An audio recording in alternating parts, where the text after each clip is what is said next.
y Juan es el director de explotación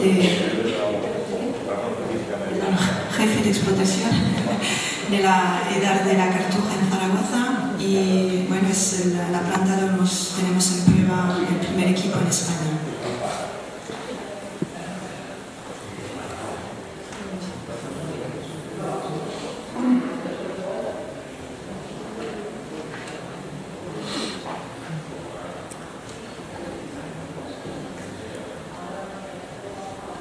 Otra vez nos ha invitado a contar aquí cosas de nuestro fango.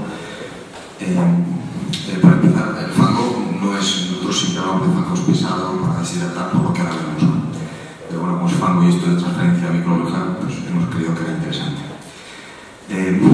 Antes de explicar un poco cómo funciona el equipo, dónde nos hemos puesto y por qué, voy a hacer una brevísima intervención sobre el incinerador de fangos. En la planta de la Cartuja nosotros gestionamos el fango incineratorio.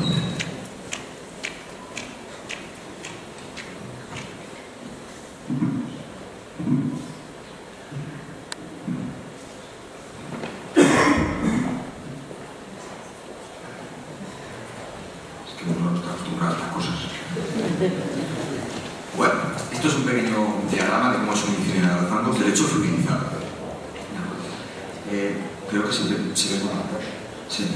Bueno, el lecho fluidizado es un tanque que viene forrado con un recubrimiento interior de ladrillo, un ladrillo especial, puesto que la incineración se produce a 850 grados de fango deshidratado, y el soporte es arena silicia, que hace de muy parecido a lo que hemos visto ahora sobre la fluidificación. La diferencia de este sistema es que es autotérmico, es decir, el fango se inyecta por las tuberías que se ven alrededor de la base del reactor, y esa tubería grande que se ve ahí se inyecta el aire, que es para dos cosas: una para adicionar el oxígeno suficiente para que se produzca la combustión, y la otra para fluidificar esa arena, que es la que en un primer estadio deshidrata el fango hasta dejarlo sin nada de agua, y en el segundo estadio lo que hace es volatilizar ese fango completamente deshidratado y en la parte superior del lecho combustionarlo a 850 grados aproximadamente. Entonces, el incinerador funciona de forma continua y permanente. Se para en determinados momentos para revisiones,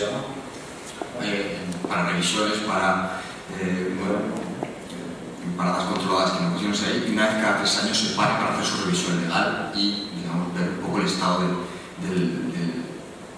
lo que sería el recubrimiento. Entonces se controla tanto la temperatura como el exceso de aire que tiene, porque si no se produce en exceso de aire se pueden producir quemados.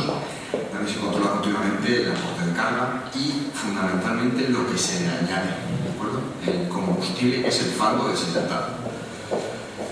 Entonces, que sea autocombustible el fango o no, depende de la sequedad. Es el parámetro clave.